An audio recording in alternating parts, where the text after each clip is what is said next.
भगवान श्री गणेश की सुहाग का आशीर्वाद देने वाली कथा। एक समय की बात है, एक भाई बहन रहते थे। बहन का नियम था कि वह अपने भाई का चेहरा देखे ही खाना खाती थी। हर रोज वह सुबह उठती थी और जल्दी जल्दी सारा काम करके अपने भाई का मुंह देखने के लिए उसके घर जाती थी। एक दिन रास्ते में एक पीपल के नीचे गणेश जी की मूर्ति रखी थी। उसने भगवान के सामने हाथ जोड़कर कहा कि मेरे जैसा अमर सुहाग और मेरे जैसा अमर पीहर सबको दीजिए। ये कहकर वह आगे बढ़ जाती थी। जंगल की झाड़ियों के कांटे उसके पैरों में चुभा करते जाते थे।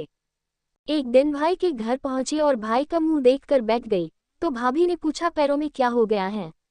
ये सुनकर उसने भाभी को जवाब दिया कि रास्ते में जंगल की झाड़ियों के गिरे हुए कांटे पांव में छुप गए हैं। जब वह वापस अपने घर आ जाए तब भाभी ने अपने पति से कहा कि रास्ते को साफ करवा दो, आपकी बहन के पांव में बहुत सारे कांटा चुभ गए हैं। भाई ने तब कुल्हाड़ी लेकर सारी झाड़ियों को काटकर रास्ता साफ कर दिया, जिससे गणेश जी का स्थान भी वहां से हट गया। ये देखकर भगवान गुस्सा हो गए और उसके भाई के प्राण हर लिए। लोग अंतिम संस्कार के लिए जब भाई को ले जा रहे थे, तब उसकी भाभी रोते हुए लोगों से कही, थोड़ी देर रुक जाओ, उसकी बहन आने वाली है। वह अपने भाई का मुंह देखे बिना नहीं रह सकती है, उसका यह नियम है। तब लोगों ने कहा, आज तो देख लेगी पर कल कैसे देखेगी। रोज दिन की तरह बहन अपने भाई का मुंह देखने के लिए जंगल में निकली। तब जंगल में उसने देखा कि सारा रास्ता साफ किया हुआ है। जब वह आगे बढ़ी तो उसने देखा कि सिद्धिविनायक को भी वहां से हट दिया गया है।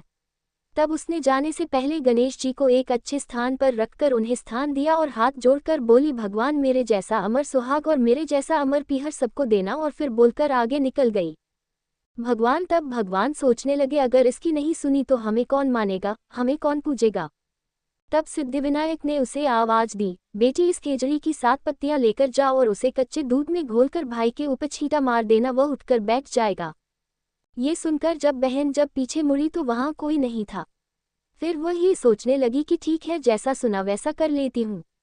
फिर वह 7 खेजड़ी की पत्तियां लेकर अपने भाई के घर पहुंची। उसने देखा वहां कई लोग बैठे हुए हैं। भाभी बैठी रो रही और भाई की लाश रखी है। तब उसने उस पत्तियों को बताए हुए नियम के तहत भाई के ऊपर इस्तेमाल किया। तब भाई उठकर बैठ गया। भाई बोला, बहन से बोला, मुझे बहुत ही गहरी नींद आ गई थी।